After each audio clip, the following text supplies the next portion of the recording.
This is Sheth Kumar. Now, if you've listened to my podcast before, you've probably heard him make this bold claim. You give me 5 farmers with 2 acres.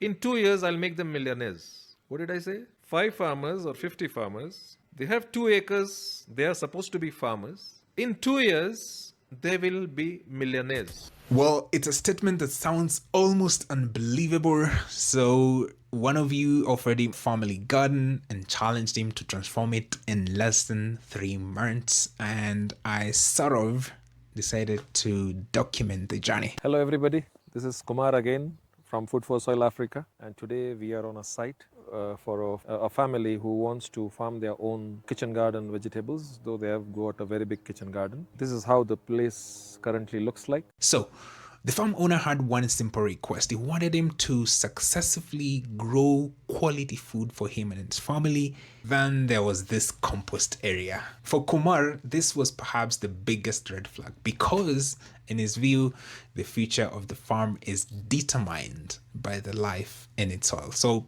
I asked him to explain. You know, typically when you see a farm and when they have pits, if you look at the pits, this is how normally pits are done, and the waste is cut and they are put it. If you look at it, they have not cut it fully. Some of them are very big. Yeah.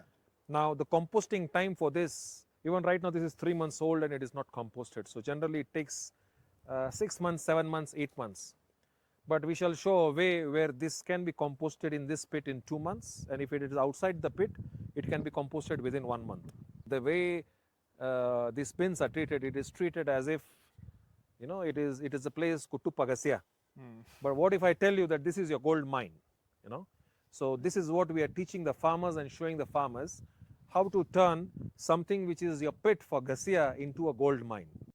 A few moments later. Well, first things first, we have to check on our compost, and the transformation is actually impossible to ignore. The compost area that once looked neglected, now you can see it's full of life and activity. The compost itself is actually dark, it's rich, and it's full of biology that the soil depends on. So if you look at it, this one, it did not have any cow dung, it did not have any kind of animal. It's purely made from leaves and twigs and biomass. So this is something which is very important when you make something where you call it high carbon bed. As I take you to the site, I'll show you how we have used it in making the high carbon bed, where it has really helped us in our journey. Because we have used the products from Food for Soil, our company, it has taken us 45 days to say, let's say 60 days, 2 months, it is ready.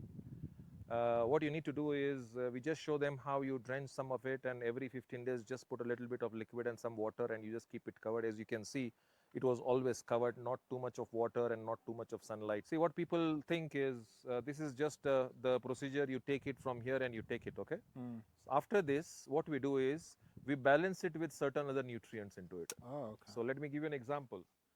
Many times you find people have a lot of ash which is there, so we add a little bit of ash. We add a little bit of calcium, lime.